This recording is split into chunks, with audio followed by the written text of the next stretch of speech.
नमस्ते दोस्तों, कैसे हैं आप। मैं Sujit Kumar incredible IAS academy में आपका हार्दिक स्वागत करता हूं। बहुत दिनों के बाद सोचते सोचते आखिरकार फाइनली जो है आज हम घर आ ही गए।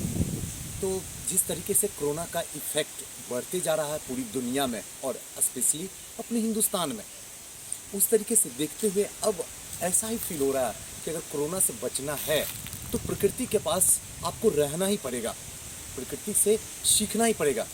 जितना ज़्यादा हो सके अपने जीवन में पेड़ लगाना ही पड़ेगा, क्योंकि आज के डेट में जिस तरीके से ऑक्सीजन की किल्लत हो रही है, जिस तरीके से ऑक्सीजन की कालाबाजारी हो रहा है, आप तमाशा देख ही रहे होंगे कि किस तरीके से था। अगर प्राचीन काल की बात करें तो उस टाइम में दास प्रथा होता था। दास प्रथा का मतलब ये होता था कि इंसान का शोषण करे। आज दास प्रथा नहीं है, आज सबसे बड़ी कुप्रथा है जो इंसान का मौत का घाट उतार रहा है, चाहे कालाबाजारी करके, चाहे हर तरीके से। अगर देखिए तो ऐसा ही कंडीशन है। ऐसी कंडीशन में अगर कुछ पल मौका मिले तो आप ज़रूर कोशिश कीजिए घर जाने की, प्रकृति के साथ समय बिताने की, क्योंकि यहाँ से भी आप खुश रह सकते हैं और समय के साथ में आप अपने आप को बदल सकते हैं। आप थोड़ा सा इधर आइए, देखिए जो गार्डन आप देख रहे हैं ये कहीं न कहीं जो है तो अपना ही है, बड़ा देखने में अच्छा लग रहा है।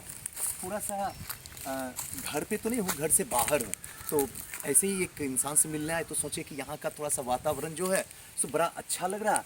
तो बेहतर होगा कि हम जो है आपको कुछ बताएं कि देखिए किस तरीके से प्रकृति अपने खूबसूरती अंदाज में कैसे बनाए हुए है। समय के साथ में अपने आप को निखार रही है, समय के साथ में अपने आप को बिखेर रही है, कोशिश करती है कि आपके साथ में नाइंसाफ़ी ना हो सके। इंसान को ज़रूर मार रहा है लेकिन प्रकृति को नहीं मार रहा। इस चीज़ को समझिए।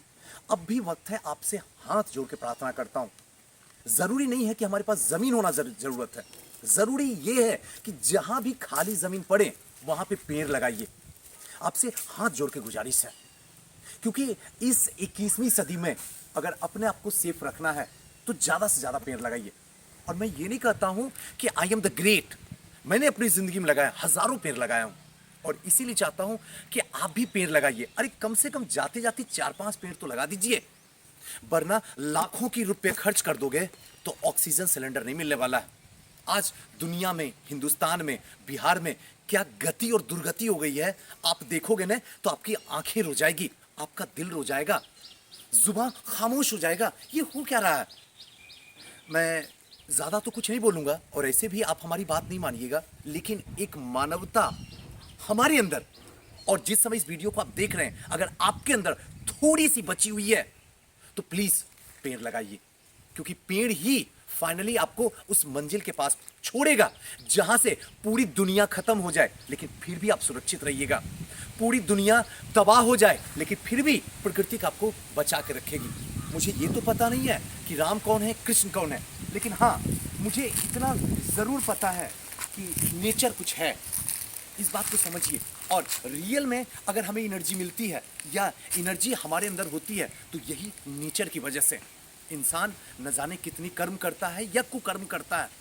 कर्म भी करता है तो अपना ही क्रेडिट लेता है और कुकर्म करता है तो किसी और के माथे पे थाप देता है कि चलो इसकी वजह से, इसकी वजह से, उसकी वजह से, ये वो न जाने ऐसे वैसे हजारों बहाने।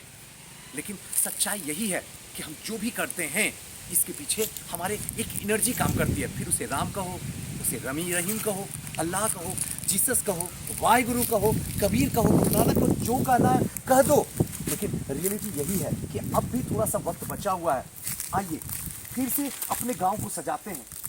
ये जो महानगर शहर कन्वर्ट होके हमारे गांव को वीरान कर दिया है, जहाँ से हमारे पास कुछ भी नहीं है, अभी वो वक्त है जहाँ से आप कुछ भी हासिल कर सकते हैं। जाते जाते कुछ तो नहीं बोलूँगा, लेकिन हाँ इतना ज़रूर बोलूँगा कि आप भी अपनी ज़िंदगी में एक लक्ष्य बनाइए कि हमें भी ऐसा ही आशियाना बनाना है जहाँ चारों तरफ हरियाली हो। आज के डेट में अपने आप से ये वादा कर लीजिए, क्योंकि यही वो वक्त है जहाँ से आप अपने आप को निखार सकते हैं। समय रहते हुए अगर आप सचेत रहिएगा तो सुरक्षित रहिएगा। कोई यहाँ मदद नहीं करेगा, सब मदद आपको खुद से, अपने से ही करना होगा। बाकी सोचना आपको होगा। बेटा थोड़ा बाय बाय कर दो सबको।